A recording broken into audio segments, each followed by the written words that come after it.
So thank you for all your insights. So that was very insightful. And for any new person who comes to the United States and navigating this financial ecosystem, it's definitely going to be useful.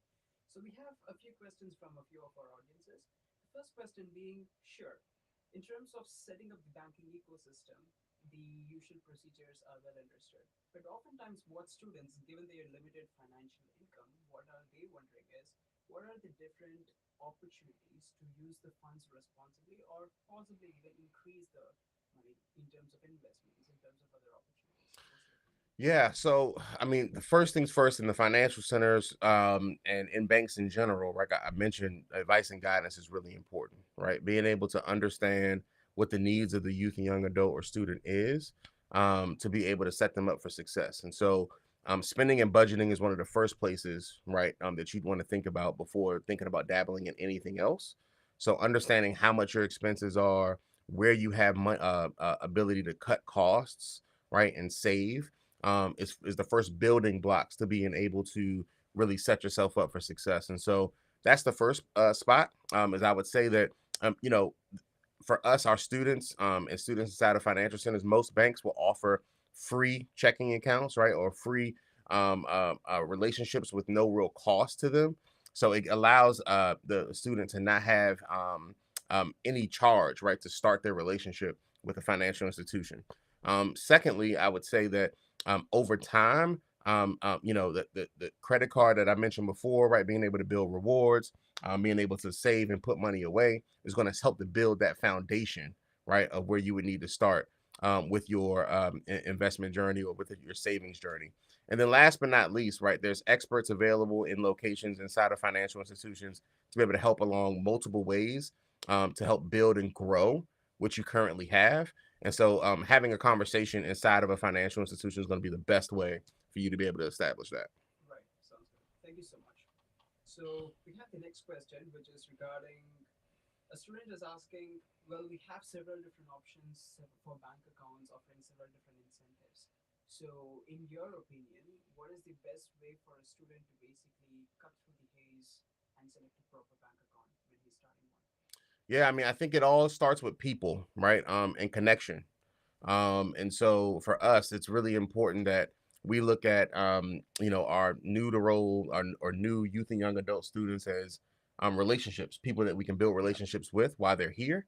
And so coming in, you'll meet a smiling face, right? At a location, right? Somebody who's willing to help, not just push you into a solution that may not be best fit, right? We really want to make sure that we understand what your needs are. And so I would say the access to 24/7, banking on the mobile app is very important. Being able to have something stable that's always up and running so that you can easily understand what's going on in your account is really important for our youth and young adult students. Being able to have access to tools to be able to spend and budget wisely and have great habits with their money is also really important. And so we tend to, really invest heavily in that. But most banks do as well. And then last but not least, right, those initial incentives also is what brings students in, right? And so being able to build credit, but also get a reward for starting that journey, or being able to, if you have a job here in the states of some sort, right? There's sometimes perks and benefits that come with that if you're having direct deposit going into that checking account. And so those are things that you really want to kind of seek out and review and take time to understand before making a decision on who to go with. All right, sounds good. That was pretty clear explanation.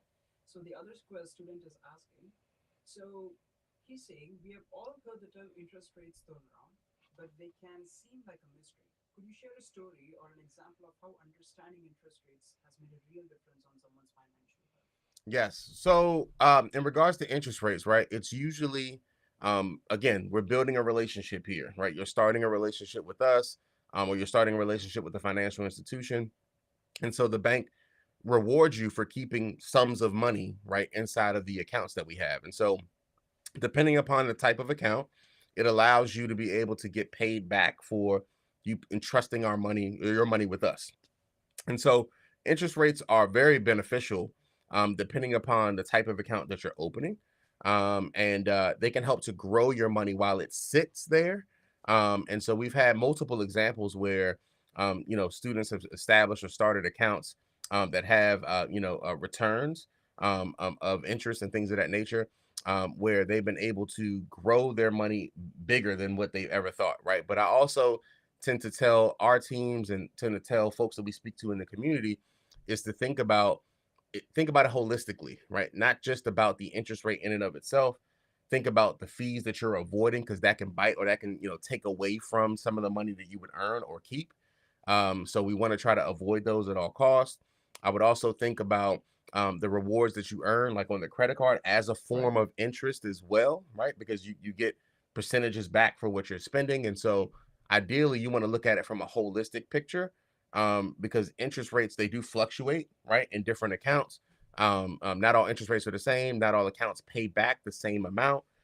So it's important to just understand the full picture of your whole financial journey, because it is something that you have to kind of keep in mind as you're moving through, right? And so interest rates do help out our students quite a bit, but ideally in the beginning, it's all about their ability to build a budget, build that spending habit, understanding how much they're making or bringing in, how much they have access to spend, how much they need to be able to save if they were to have an emergency. Those are the building foundational blocks, right?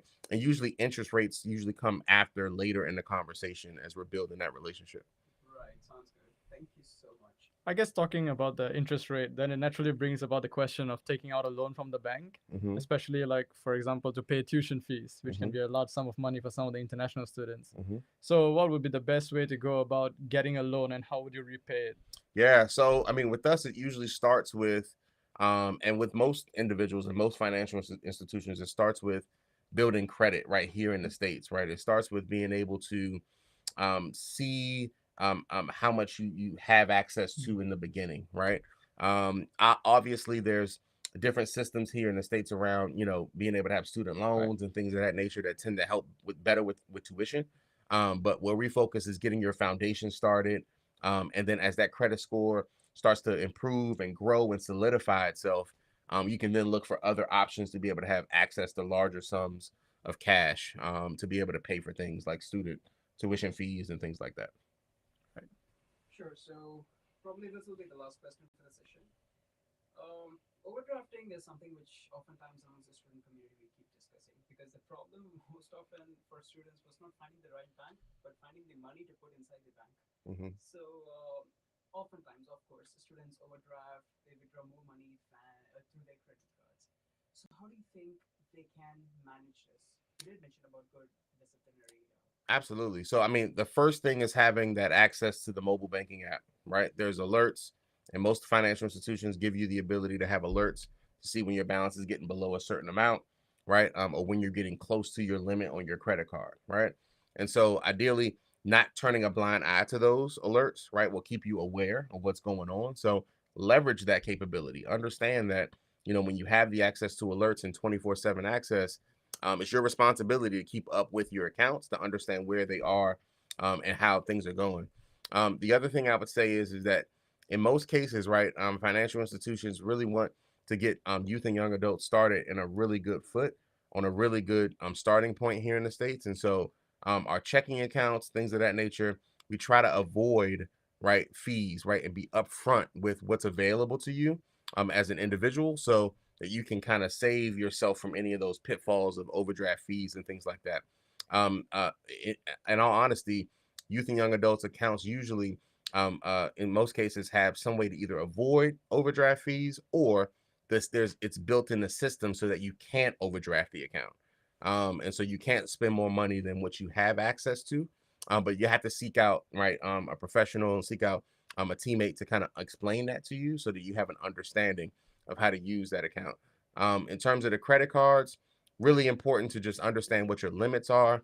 And again, if you have access to a larger amount of money, it is very, very important that you take a look at the limit that you have, and you don't get close to that limit. You're exercising wisdom, right, and thoughtfulness around your purchases that you're making, so that you don't fall into financial turmoil or trouble where you have more debt than you have money to pay back. Really important. Perfect. Yeah. So so we are closing, and one final thing, out of your own personal experience, if you were to give one solid advice to the viewers, international students who are setting up their banking ecosystem here, what would that one advice be? Have a relationship with a financial professional, right? Have somebody you can kind of connect with, build community with each other, right? Be open to sharing some of the challenges that you might be having, but have connection with someone that you can reach out to, right? To ask questions. And that's the role that banks should be playing, right? Is that advice and guidance capability, being able to seek out access when you have open forums like this or other things that we'll do in and out in the community in connection with the schools and things of that nature. Join those events, right? Gather knowledge, be able to soak that information up so that you can build your own financial acumen and you can make the right decisions there in the future. Set up appointments, right? Come visit a financial institution, build a relationship with an individual that can really help to set your financial future up for success. And you can ask questions along the way. Read up and use the internet, right? Use a lot of the access that's available. Bettermoneyhabits.com is an amazing website that gives you free access to a lot of financial literacy content and videos and all different things so that you can educate yourself on how to set yourself up for success. And it's dedicated to students, it's dedicated to multiple people from different walks of life. And so you have the access to be able to get all the information that you need to be successful.